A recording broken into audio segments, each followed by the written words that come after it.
ప్రేక్షకులందరికీ నమస్కారం. ఈరోజు మన స్టూడియోలో ప్రముఖ ఆస్ట్రో న్యూమరాలజిస్ట్ వివేక్ చంద్ర గారు ఉన్నారు. సార్తో మాట్లాడేద్దాం. నమస్కారం సార్. నమస్తే అండి. ఓం శ్రీ గురుభ్యో నమః. సార్, మన మొబైల్ నెంబర్లో పర్టికులర్గా చివరి 4 డిజిట్స్ అనేవి చాలా ఇంపార్టెంట్ అని చెప్పి చాలామంది న్యూమరాలజిస్టులు చెప్తూ ఉంటారు. సో మన డేట్ ఆఫ్ బర్త్ని బట్టి, మనం ప్రజెంట్ ఉన్న ఫీల్డ్ని బట్టి, ఏ రంగంలో అయితే మనం పనిచేస్తున్నామో దాని ఆధారంగా చివరి 4 నెంబర్లు ఎలా సెలెక్ట్ చేసుకోవాలి, ఏ నెంబర్స్ ఉండాలి సార్ సాధారణంగా? ఓకే అండి, చాలా మంచి ప్రశ్న. ఎందుకంటే ఈ మొబైల్ న్యూమరాలజీలో చాలా మెథడ్స్ ఉన్నాయి, బట్ కానీ పర్ఫెక్ట్గా పర్టికులర్గా బాగా వర్క్ చేసే మెథడ్ అనేటువంటిది లాస్ట్ 4 డిజిట్స్ మెథడ్. సైంటిఫిక్గా కూడా అది ప్రపంచంలో ఏ దేశంలో ఉన్నా సరే ప్రూవ్ అయ్యేటువంటి మెథడ్ అది. సో ఈ మెథడ్ అనేటువంటిది ఆస్ట్రో మొబైల్ నెంబర్ అనేటువంటి మెథడ్ అంటారు దీన్ని. ఈ ఆస్ట్రో మొబైల్ నెంబర్లో కంప్లీట్గా మనకి 3 సిస్టమ్స్ ఉంటాయండి. నెంబర్ 1 వచ్చేసి టోటల్, మొబైల్ టోటల్ అనమాట. ఈ మొబైల్ టోటల్ నెక్స్ట్ వచ్చేసి మనకి ఆర్సీసీ మెథడ్ అంటారు, ఆర్సీసీ మెథడ్. నెక్స్ట్ వచ్చేసి మీ ప్రొఫెషనల్ మెథడ్. ఈ మూడిటి మీద రిప్రజెంట్ అయ్యి ఈ నెంబర్ ఉంటుంది. ఫస్ట్ వచ్చినప్పుడు టోటల్ అనమాట. ఈ టోటల్ అనేటువంటిది ప్రతి వ్యక్తికి కూడా అన్ని నెంబర్లు టోటల్ అనేటువంటిది మంచిది కాదు. ఇక్కడ ఫస్ట్ అనేటువంటిది ఇది గుర్తుపెట్టుకోండి. ఈ టోటల్ మనం ఎలా డిసైడ్ చేస్తాం? ఈ టోటల్ డిసైడ్ చేయడానికి ఆస్ట్రాలజీ సపోర్ట్ ఉంటుంది మనకి.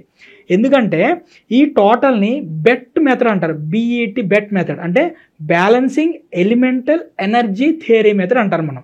ఈ ఎలిమెంటల్ ఎనర్జీ ఏంటి?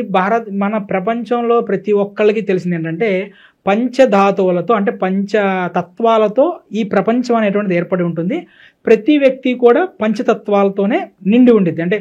వాయువు కానివ్వండి, ఆకాశం, నీరు, నిప్పు, అగ్ని, భూమి, ఇట్లా మొత్తం రిప్రజెంటేషన్ అయి ఉంటుంది అనమాట మన శరీరం. కానీ ఎప్పుడైతే మన శరీరంలో ఈ 5 ఎలిమెంట్లు బ్యాలెన్స్ అనేటువంటివి అవుతాయో యూనివర్స్ నుంచి వచ్చేటువంటి కాస్మిక్ శక్తి అనేటువంటిది మనకు వస్తుందన్నమాట. మనం చేసేటువంటి మొబైల్ ఏదైతే టోటల్ అనేటువంటిది ఉంటుందో ఆ టోటల్ ప్రకారం ఒక వ్యక్తి యొక్క డేట్ ఆఫ్ బర్త్లో ఏ ఎలిమెంట్ అనేటువంటిది మిస్ అయ్యింది, ఏ ఎలిమెంట్ అనేటువంటిది ఎక్సెస్ ఉంది, ఏ ఎలిమెంట్ అనేటువంటిది లేదు ఉంది, ఇదంతా మనం చూసుకుంటాం. అలానే దీంట్లో మనకి యాక్చువల్గా 5 ఎలిమెంట్లు అని చెప్పాను కదా. ఈ బ్యాక్టీరియాని 2 ఎలిమెంట్లని సబ్ ఎలిమెంట్లుగా డివైడ్ చేసింది. అంటే కంప్లీట్గా 7 ఎలిమెంట్స్ ఉంటాయి. వుడ్ ఎలిమెంట్ని సాఫ్ట్ ఎలిమెంటు, హార్డ్ ఎలిమెంటు, మెటల్ని ప్రీషియస్ మెటల్, హార్డ్ మెటల్ అనేటువంటి విధంగా డివైడ్ చేశారనమాట. ఇందులో వుడ్ ఎలిమెంటు, నెక్స్ట్ వచ్చేసి మనకు ఉన్నటువంటి ఏదైతే మెటల్ ఎలిమెంట్ ఉందో opposite elements, water element, fire element opposite elements, earth element neutral element అనమాట. మనం ఒక వ్యక్తి యొక్క డేట్ ఆఫ్ బర్త్ని తీసుకున్నప్పుడు ఏ ఎలిమెంట్ ఇంబ్యాలెన్స్లో ఉంది, అంటే ఏవి విరుద్ధంగా ఉన్నాయి, దేని యొక్క ప్రభావం ఎక్కువ ఉండటం వల్ల ఇతని జీవితం ఇలా అయిపోతుంది మనకు అర్థమైంది. సో డేట్ ఆఫ్ బర్త్ను బట్టి ఆ వ్యక్తి యొక్క టోటల్ మొబైల్ టోటల్ డిసైడ్ చేసేటప్పుడు అతనికి ఏ ఎలిమెంట్ని మనం రిప్రజెంటేషన్ చేసి పెంచాలి వద్దనేటువంటిది ఈ టోటలే మనకు చెప్పిద్ది అనమాట. సో ఈ టోటల్తోనే మనం డిసైడ్ చేస్తాం. చాలామంది ఏంటంటే 1, 5, 6 నెంబర్లే మంచి అనుకుంటారు, కానీ అది చాలా రాంగ్. ఇప్పుడు ఫర్ ఎగ్జాంపుల్ 1వ నెంబర్ తీసుకుందాం, 46వ నెంబర్ అంటారు, 55వ నెంబర్ అంటారు. ఏ నెంబర్ తీసుకున్నా టోటల్ 1 వచ్చేది. 1 అంటే మనకి వాటర్ ఎలిమెంట్ అంటాం. ఇప్పుడు ఒక వ్యక్తి యొక్క డేట్ ఆఫ్ బర్త్లో వాటర్ ఎలిమెంట్ అనేటువంటిది సరిపడా ఉంది. ఎప్పుడు మనకి వాటర్ ఎలిమెంట్ అనేటువంటిది 100% ఉంది, ఫైర్ ఎలిమెంట్ అనేటువంటిది 100% ఉంది, బ్యాలెన్స్గా ఉంది. బ్యాలెన్స్గా ఉన్నప్పుడు ప్రశాంతంగా ఉండాలి. వీళ్ళు ఏం చేశారు? 46 నెంబర్ మంచిదనో 55 నెంబర్ మంచిదనో ఈ నెంబర్ తీసుకున్నప్పుడు ఏమవుతుంది అంటే వీళ్ళు రిప్రజెంటేషన్ చేసినటువంటి ఈ నెంబరు ఇక్కడ ఉన్నటువంటి వాటర్ ఎలిమెంట్ని ఏం చేసింది? 100% నుంచి 150%కి పెంచేసింది. అప్పుడు ఏమవుతుందంటే వీళ్ళకి సంబంధించినటువంటి బోన్స్ అనేటువంటివి ప్రాబ్లమ్స్, అంటే బోన్స్ డెన్సిటీ తగ్గటం, యాక్సిడెంట్ అయ్యి బోన్స్ బ్రేక్ అయ్యేటువంటి ఛాన్సెస్ పెరుగుతాయి. ఆ తర్వాత జఠరాగ్ని అంటాం మనం, అంటే మనకి ఆకలిని ఉత్పన్నం చేసేటువంటి ఏవైతే ఎనర్జీ ఉంటుందో ఆ ఎనర్జీ అనేటువంటిది ఫైర్ ఎలిమెంట్ అనమాట. ఇక్కడ వాటర్ ఎలిమెంట్ ఏమైంది? 150% అయింది, అంటే వాటర్ ఎక్సెస్ అయిపోయింది.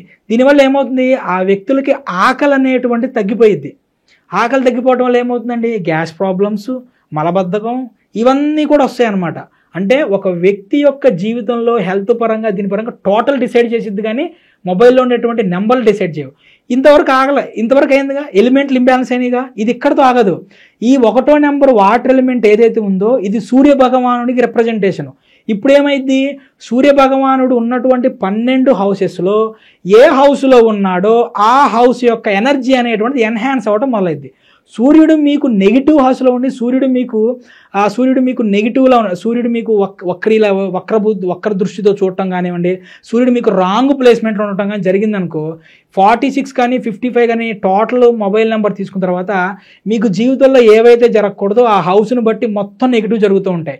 ఇంకొక విషయం ఏంటంటే ఇది ఎప్పుడు జరిగిద్ది అంటే వీళ్ళకి ఎక్కువగా సూర్యునికి సంబంధం అంటే 1వ నెంబర్ నేను చెప్తున్న గురించి మాట, ఏ నెంబర్ తీసుకుంటే అది రాంగ్ టోటల్ తీసుకున్నప్పుడు ఆ గ్రహం యొక్క మహాదశ, అంతర్దశ, ప్రత్యంతర దశ, అలానే ఆ గ్రహానికి సంబంధించినటువంటి నక్షత్రం ఏ నక్షత్రంలో ఉన్నాడో ఆ నక్షత్రానికి సంబంధించినటువంటి నక్షత్ర లార్డు కూడా నెగిటివ్గా వర్క్ చేస్తూ ఉంటాడు.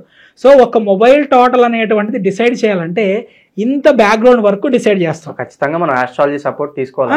ఖచ్చితంగా ఈ ఎలిమెంట్ ప్రతి ఒక్కటి కూడా ఆస్ట్రాలజీని రిప్రజెంట్ చేస్తుంది. ఇప్పుడు మీకు place of birth, time of birth లేకపోయినా సరే ఎలిమెంట్ చాలు మనకి. రాంగ్ ఎలిమెంట్ ఉంటే అక్కడ మీకు నెగిటివ్ అయింది గ్రహం, ఎలిమెంట్ మనం కరెక్ట్గా తీసుకుంటే సరిపోతుంది అనమాట. ఇది టోటల్. నెక్స్ట్ ఏంటంటే ఆర్సీసీ టెక్నిక్ అంటారు. ఆర్సీసీ టెక్నిక్ అంటే ఇది మీకు రిలేషను, కమ్యూనికేషను, కనెక్షను. ఇక్కడ ఎవరు చెప్పినటువంటి ఒక సీక్రెట్ నేను ఏం చెప్తానంటే 4 నెంబర్లు ఏవైతే ఉన్నాయో ఈ 4 అంటే లాస్ట్ 4 నెంబర్ అంటే మన ఇండియాలో 10 డిజిట్స్ ఉంటాయి కాబట్టి లాస్ట్ 4 నెంబర్లు 7వ నెంబర్, 8వ నెంబర్, 9వ నెంబర్, 10వ నెంబర్. 7వ నెంబర్ అనేటువంటిది నన్ను రిప్రజెంట్ చేసిద్ది, అంటే నేను ఎట్లా మాట్లాడతాను అంటే నేనేంటి అనేటువంటి రిప్రజెంట్ చేసిద్ది. 8వ నెంబర్ అనేటువంటిది నేను నీతో ఎలా మాట్లాడాలి అనేటువంటిది రిప్రజెంటేషన్ చేసిద్ది. 9వ నెంబర్ అనేటువంటిది ఎదుటివాడు నాతో ఎలా కనెక్షన్ అంటే ఎలాగ నాతో రిలేషన్ మెయింటైన్ చేయాలనేటువంటిది ఉంటుంది అనమాట. 10వ నెంబర్ అనేటువంటిది అసలు నాకు కాల్ చేసేవాడు ఎలాంటి కాల్స్ చేయాలి నాకు, ఇది రిలేషను. ఇక కమ్యూనికేషన్ వచ్చేసి ఈ కమ్యూనికేషన్ అనేటువంటిది మనకి 7-8కి ఉండిద్ది, 7-9కి ఉండిద్ది, మళ్ళా 10-8కి ఉండిద్ది, 10-9కి ఉండిద్ది. అంటే నేను నీతో ఎలా మాట్లాడాలి, నేను నీతో ఎలా ట్రావెల్ చేయాలి లైఫ్ లాంగ్, అంటే దీని ద్వారా ఫోన్ చేసేవాళ్ళు నాతో ఎలా మాట్లాడాలి, ఫోన్ చేసేటువంటి నాతో ఎలా ట్రావెల్ చేయాలని ఉంటుంది. ఇక కమ్యూనికేషన్ అయిపోయింది, కనెక్షన్ అయిపోయింది. కమ్యూనికేషన్ గురించి అంటే నేను నీతో ఎలా కమ్యూనికేట్ చేయాలి, నువ్వు నాతో ఎలా కమ్యూనికేట్ చేయాలి, ఇదంతా కూడా ఆర్సీసీ టెక్నిక్ అని ఉంటుంది. ఈ ఆర్సీసీ టెక్నిక్లోనే మనం ఒక వ్యక్తి యొక్క ప్రొఫెషన్ ఏదైతే ఉంటుందో ఆ ప్రొఫెషన్కి అనుగుణంగా నేను ఇవ్వాలి. ఇప్పుడు ఫర్ ఎగ్జాంపుల్ ఒక వ్యక్తి మార్కెటింగ్ వ్యక్తి వచ్చాడు నా దగ్గరికి, సార్ నేను మార్కెటింగ్ చేస్తాను. ఇప్పుడు ఒక వ్యక్తి మన దగ్గరికి వచ్చినప్పుడు కొన్ని క్వశ్చన్స్ అడుగుతాం. నీకు ఎటువంటి ఫోన్ కాల్స్ కావాలి, నీ ప్రొఫెషన్ ఏంటి, ఫస్ట్ నీ డేట్ ఆఫ్ బర్త్ ఏంటి, నీకు ఎటువంటి ఫోన్ కాల్స్ కావాలి, నువ్వు వాళ్ళతో ఎక్కువగా మాట్లాడాలా లేదంటే తక్కువగా మాట్లాడాలా, నీకు కాల్ చేసేటువంటి వాళ్ళు నీతో ఎక్కువగా మాట్లాడాలా తక్కువగా మాట్లాడాలా, నీకు ఫోన్ చేసేటువంటి వాళ్ళు ప్రీమియర్ క్లయింట్స్ ఉండాలా లేదంటే వాళ్ళు నీతో బేరాలు అడగాలా, నెగోషియేట్ చేయాలా, ఈ క్వశ్చన్స్ అన్నీ అడుగుతాం. ఈ క్వశ్చన్స్ అన్నీ అడిగిన తర్వాత వాళ్ళ ఏదైతే ప్రొఫెషన్ ఉంటుందో ప్రొఫెషన్కి అనుగుణంగా ఈ నెంబర్స్ అనేటువంటిది ప్లేస్ చేయడం జరిగింది. ఏ నెంబర్ ఎక్కడ ఉండాలి ఏంటి అనేటువంటిది. సో ఇప్పటి వరకు నేను కొంత రీసెర్చ్ చేసి దాదాపు ఒక 100 బిజినెస్లకి ఎటువంటి నెంబర్స్ ఉండాలి అనేటువంటి దాన్ని నేను ఒక 100 బిజినెస్ తీసానండి నేను. ఇది నెక్స్ట్ వచ్చేసి అన్నిటికంటే ఇంపార్టెంట్ అండి లాస్ట్ నెంబరు. మన మొబైల్ నెంబర్లో లాస్ట్ నెంబర్ అంటే మన ఇండియాలో 10 నెంబర్లు ఉంటాయి కాబట్టి 10వ నెంబర్ అంటున్నాను నేను. ఈ లాస్ట్ నెంబరే మీకు ఎటువంటి ఫోన్ కాల్స్ చెయ్యాలి ఎవరైనా అనేటువంటిది రిప్రజెంటేషన్ చేసి. చాలా మందికి రాంగ్ కాల్స్ వస్తూ ఉంటాయి, అన్నెసరీ స్పామ్ కాల్స్ రావడానికి కూడా చివరి నెంబర్ కారణం అంటారు. ఈ చివరి నెంబర్ కారణము. సో దీని గురించి మనం ఖచ్చితంగా నెక్స్ట్ వీడియోలో మొత్తం ఎక్స్ప్లెయిన్ చేస్తాను. సో ఈ నెక్స్ట్ వీడియోలోకి వెళ్ళేటప్పుడు మన ప్రేక్షకులు ఏమంటానంటే లాస్ట్ 4 డిజిట్స్ ఏవైతే ఉంటాయో లాస్ట్ 4 డిజిట్స్ మీరు పెట్టండి కామెంట్లో. మనం ఒక సిరీస్ చేద్దాం, 4-5 వీడియోలు సిరీస్ చేద్దాం. ఆ సిరీస్లో ఎవరైతే వాళ్ళ లాస్ట్ 4 డిజిట్స్ పెట్టారో దాన్ని అన్నింటినీ కూడా అనలైజ్ చేసి ఏది కమ్యూనికేషన్ ఎలా ఉంది అనేటువంటి మనం ఎక్స్ప్లెయిన్ చేద్దాం. దాంతోపాటు వాళ్ళ డేట్ ఆఫ్ బర్త్ కూడా పెట్టారనుకోండి సెట్ అయిద్దా లేదా అనేటువంటి మనం చేద్దాం అనమాట. సో డేట్ ఆఫ్ బర్త్ని బట్టి వాళ్ళు ఉన్న ప్రొఫెషన్ బట్టి మొబైల్ నెంబర్లో చివరి 4 నెంబర్లు ఎలా ఉండాలనే దాన్ని చాలా బాగా వివరించారు sir. Thank you so much. Thank you అండి.